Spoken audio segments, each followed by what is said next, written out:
They seem to be everywhere. We don't have much respect for them. We believe that is a normal thing to have, and they are extremely important to the survival of the human species. Yet we make poop jokes about them. The humble toilet.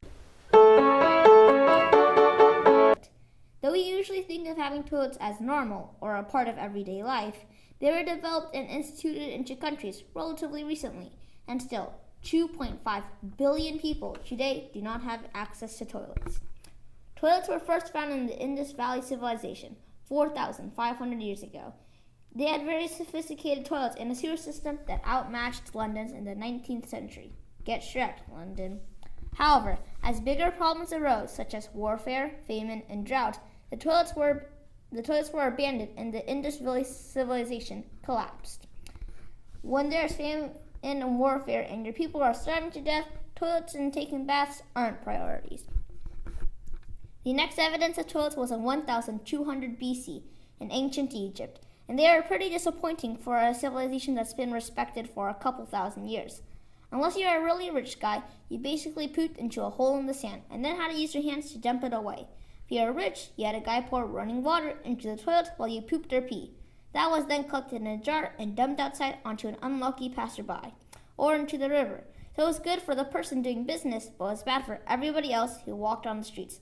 Eventually, the citizens of London in the Middle Ages decided dumping waste at your window was a good idea, and followed the Egyptian model. Greeks and Romans had toilets too, but it was basically just doing business into a man-made river with no privacy. Also, in order to wipe your bottom, you had to use a wipe that everybody shared. You think sharing public bathrooms is gross? Think about sharing public toilet wipes. Before we move on, many of you might be asking, why on earth do we need toilets anyways? Open defecation, aka going poo or pee in public, is really unhealthy to pretty much everybody. Without toilets, diarrhea, worm infection, typhoid, cholera, hepatitis, polio, trachoma, along with other deadly diseases would be common, and they were for a time. And it didn't help that doctors' only method of curing someone was letting it bleed for a very long time or using leeches to suck out the infected blood.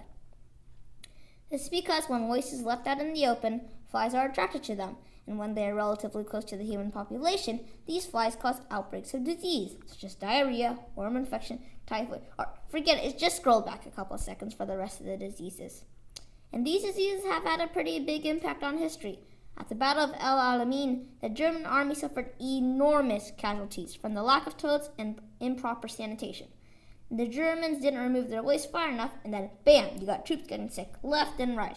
For this, the Germans might have won the Battle of El Alamein. Won that, and they could go to the Middle East for oil, which means you don't have to invade Russia for oil, which means you have a much, much, much higher chance of winning World War II. That seems a little important, eh? Throughout history, there have been reports of bad spirits around waste, but not much was done to fix it. Also, waste can seep into drinking water systems, which cause widespread water pollution. England in the Middle Ages was ravaged by these diseases, and since there was very little knowledge of the human anatomy, there were very few effective cures. Even though Sir John Harington made the first flush toilet 500 years ago, nobody really accepted the new invention. If you're used to getting rid of your waste wherever, whenever, the idea of looking for a toilet could be a nuisance.